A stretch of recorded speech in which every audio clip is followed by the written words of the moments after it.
Hi everybody, I'm Jack the Rambling Raconteur, and I hope you're doing well. We're approaching the end of 2020 and the beginning, hopefully a brighter beginning, and hopefully soon in 2021. And so with that, this is a time for many people as we approach January of reflection, of introspection, looking at what's past, what we look forward to in our lives, things we might want to change, things we want to maintain. And with that reflection, there's often a very serious and intentional element of comparison. Perhaps an imaginative comparison of a future we desire. And so with all of that in mind, as we approach January, Noah, at Everyone Who Reads It Must Converse, and I would love to invite anybody who's interested to join our little reading challenge.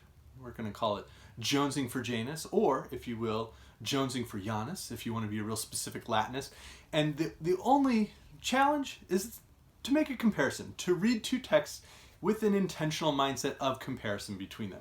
And it could be any type of comparison. I love, as I read, my mind just dives off on tangents where I'm comparing what I'm reading with my own experiences, with experiences I've heard from others, or with some other text I've read in the past. And so I think comparisons abound, and many of us just do that as we read, unintentionally or intentionally. And with this, we just say, read with the comparison in mind. And so I wanted to give a couple of examples. The one I was going to do, and will, in January, is to read two versions of what's really the same text, written from about the same period, and just see what each reveals about the other. So Xenophon and Plato famously each have a version of the Apologia of Socrates, Socrates' defense. Plato's is more interesting and poetic and develops his mind probably a little bit more than Xenophon, which is probably closer to a historical transcription of the actual Apologia of Socrates. So there's a comparison.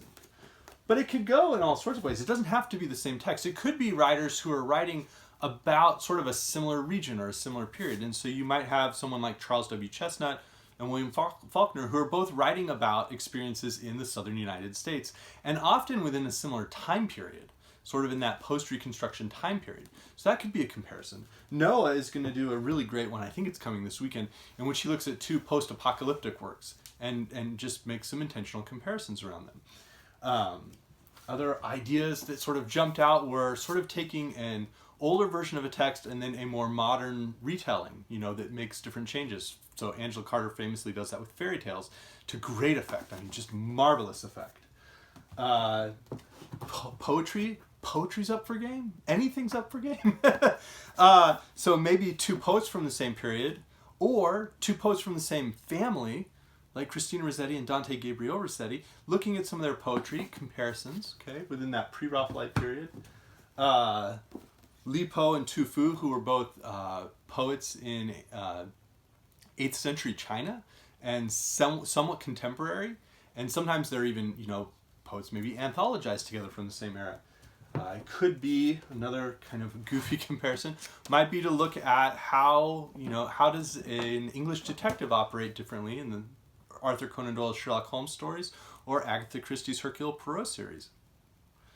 Police procedurals from different countries. There's so many different options and ways to do comparisons. Even something that might be a little bit longer and weirder, and I might just do it anyways, would be to look at the 16th century Elizabethan play, The Tragical History of Dr. Faustus by Christopher Marlowe, versus Goethe's version of Faust, which are wildly different despite having the same main character and this germ of an idea in a European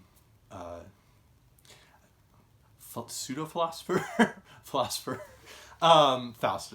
So there are just so many ideas. We really do encourage everybody to join in, just reading with this idea of comparison in mind. It's something I kind of do in my videos at the end. I always say sort of like a recommended if you like section of this reminded me of other texts that I've read, and here's kind of a list of them.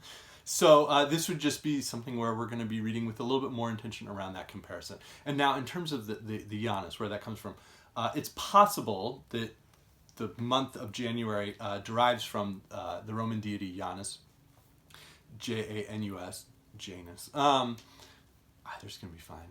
And if you've ever seen like the Criterion Collection films, when it has the Janus films, that's the same deity, and it shows the statue of the two-faced god, and that's where the January, the beginnings and endings come from in Rome.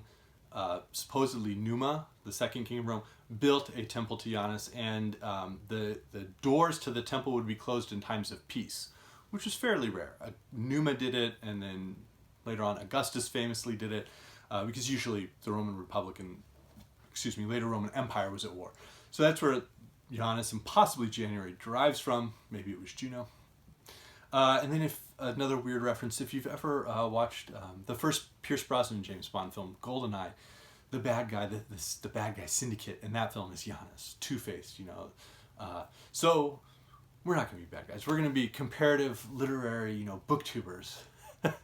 And so I'll throw the tag in, hashtag Jonesing for Janus or hashtag Jonesing for Janus, however you want to pronounce it, whatever comparison you want to make. We're excited to see what other people think, and to just join the discussion, join the dialogue. So thanks everyone. Bye.